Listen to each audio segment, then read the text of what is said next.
Welcome छ हजुरहरूलाई मेरो डे 2 मिनी भ्लगमा।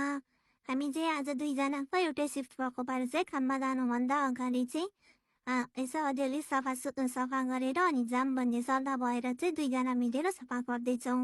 म चाहिँ यता पहिला उसले उता किचनमा सफा गर्दै थियो, म चाहिँ यता हाम्रो के भन्छ मेकअप रुममा चाहिँ ऐना सफा गर्दै थिएँ। अनि ऐना सफा गरिसकेपछि चाहिँ झ्यालहरूको सामान मिलाउन थालेँ। झ्यालहरूको सामान भन्नाले चाहिँ त्यहाँ उभिएर कपाल कोरेपछि काइयोहरू हाम्रो त्यहाँ हुन्थ्यो, त्यो काइयोहरू र अनि कपाल बाँध्ने खाँटाहरू यताउति चाहिँ मैले मिलाएँ। त्यसपछि फेरि त्यहाँ सफा गर्न थालेँ। फेरि ऐना पुसेपछि त्यता ऐना पुसेपछि फेरि यता मेकअप गर्ने ठाउँको ऐना पनि पुसेँ। अनि उसले उता लिभिङ सफा गर्दै थियो, टेबल उता नआउनु न दिदी भनेर बोलायो, त्यही भएर गएँ। त्यसपछि दुईजनाबाट टेबल पनि ठाउँमा राख्यौँ।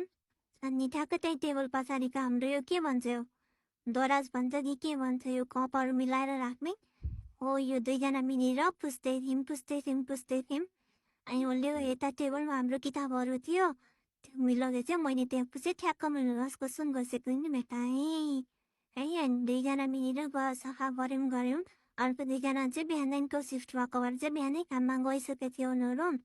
बल्ल सफा सकेर अनि हामी बस्यौँ, एकछिन आराम गऱ्यौँ। अनि त्यसपछि हाम्रो अब काममा जाने बेला हुन लाग्यो। दुईजना मिलेर हामी खाना खान थाल्यौँ। हाम्रो खानामा चाहिँ आज बेटीको साग पनि थियो।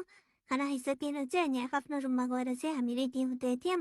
मैले चाहिँ यसरी क्रिम लगाउँछु अनि हामी चाहिँ रेडी भयौँ। अब काममा जान्छौँ है त, बाई।